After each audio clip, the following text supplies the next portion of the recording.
Bismillah, Assalamualaikum warahmatullahi wabarakatuh. Bersama saya Raiza Alfarizi, video perdana di YouTube yang insya Allah memenuhi ruang pikiran dan rasa Anda agar lebih bermakna dan terarah dalam hidup ini.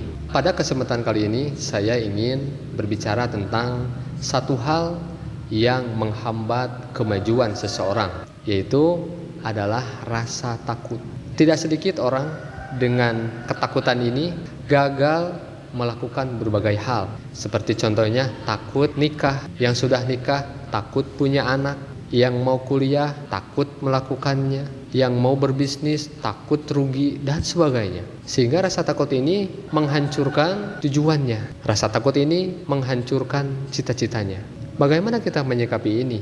Ada satu gambaran yang ini luar biasa. Ada seorang Arab Badui baru pertama kali melihat gumpalan kabut.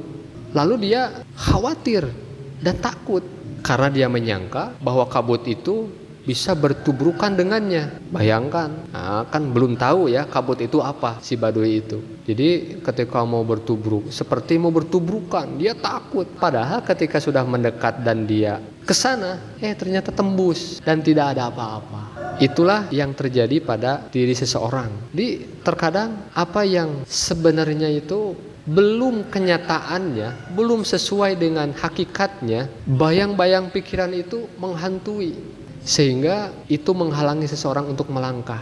Maka yang pertama kita harus memastikan apakah bayang-bayang pikiran itu benar-benar nyata atau tidak, atau hanya sekedar ilusi. Kemudian yang selanjutnya kita harus memahami bahwa kita sebagai muslim sejak dulu itu suka ditakut-takuti, bahkan oleh Allah Subhanahu wa taala. Ditakuti neraka, ditakuti azab, ditakuti siksa, ditakuti musibah dan lain sebagainya. Kita itu dididik ditakut-takuti oleh Allah. Tetapi rasa takut itu justru menjadi bahan pikiran kita. Bagaimana cara kita agar rasa takut itu tidak terjadi pada diri kita, sehingga kita belajar, sehingga kita memperbaiki diri. Apa yang harus kita tuju, apa yang harus kita tinggalkan dalam hidup ini, sehingga hidup kita lebih baik, agar rasa takut itu tidak terjadi pada diri kita. Ini kuncinya.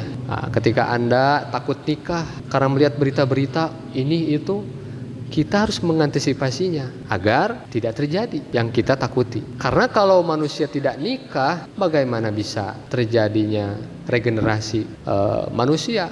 Atau ada yang sudah nikah tapi takut punya anak, tidak bisa mendidiklah, takut inilah, takut itulah. Harusnya kita berpikir bagaimana itu tidak terjadi pada diri kita. Karena kalau orang takut punya anak, lihatlah satu negeri hebat yang saya kagum dengan negeri itu, yang ada di daerah sana, Jepang namanya, sekarang sedang krisis generasi. Karena tadi salah satunya takut punya anak, takut menikah. Padahal mereka orang-orang yang keren. Karena mungkin terlalu perfeksionis hidupnya, sehingga menyebabkan keperfeksionisnya itu menghalangi mereka dari laju peradaban yang seharusnya dilakukan. Sahabat sekalian, selain daripada itu, jadi kita itu harus bisa terbiasa.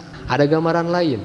Ada seorang nelayan yang sering sekali berlayar, menghadapi badai, menghadapi ombak yang besar.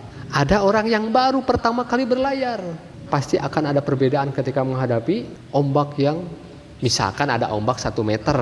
Kalau orang yang pertama kali berlayar, pasti dia takut. Tapi nelayan yang sudah pengalaman tadi, nggak ada rasa takut tuh, biasa aja. Dan inilah salah satunya juga, kita harus terbiasa menghadapi rasa takut kalau kita mau menjadi orang hebat. Itu saja mungkin yang disampaikan, semoga bermanfaat.